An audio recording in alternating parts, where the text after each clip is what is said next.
From the world of politics to the world of business, this is Balance of Power.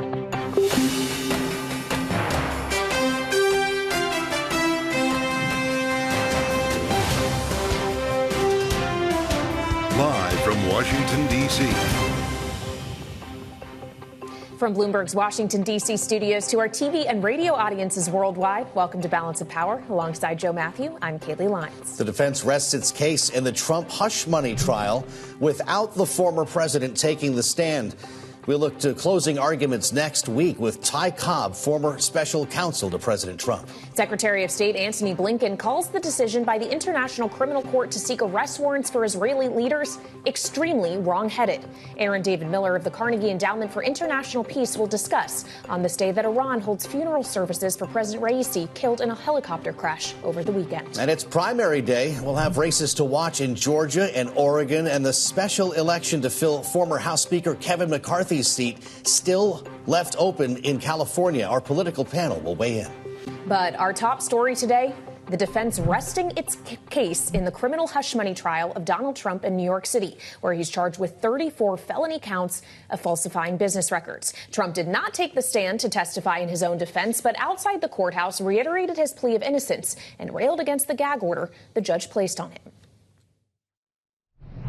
We have a situation where we have no crime, and this next couple of hours is very important. Remember, I'm gagged. I'm not allowed to say what I'd like to really say, because you'd be very impressed. But I'm gagged, so why would I take the chance?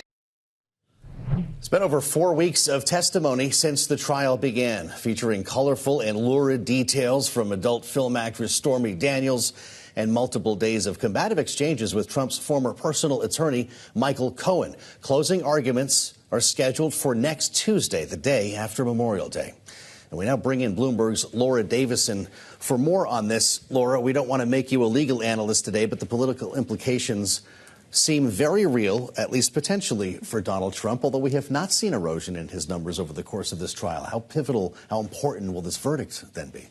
So this verdict could be very important, but it's also coming still very ahead of Election Day. So this is, really remains to be seen. The argument for this being important is there is polling that shows that if he's a convicted felon, then that changes key voters in swing states, their opinion of him, and a majority of them say they would not vote for him to be president. However, there's still a lot of time for opinion to change between a verdict, coming in the next couple weeks and Election Day, as well as this also has the potential to galvanize some of his supporters, saying, look, this is a case, dealing with lurid details that happened a long time ago.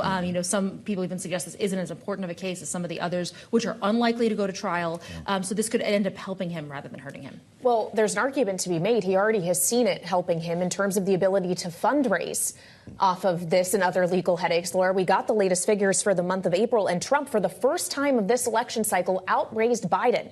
He in the RNC polling in $76 million, Biden in the DNC, $51 million. It'll be a few more months before we can say a pattern has been established, but certainly the campaign must be proud of these figures. They are. They touted these very broadly, and the Biden campaign notably was a little bit more muted when they were announcing their numbers.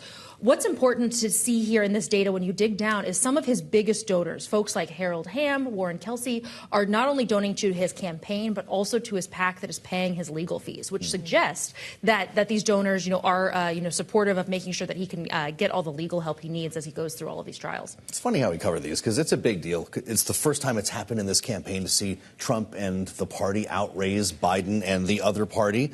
But the fact is, cash on hand is another story, right? Joe Biden finished April with $85 million on hand, Trump with $48 million. But I still question the impact. We're talking about the king of earned media. How much does money really matter here? So Trump has said that he anticipates he will raise less than the Biden campaign. So they are already going into this thinking they will need less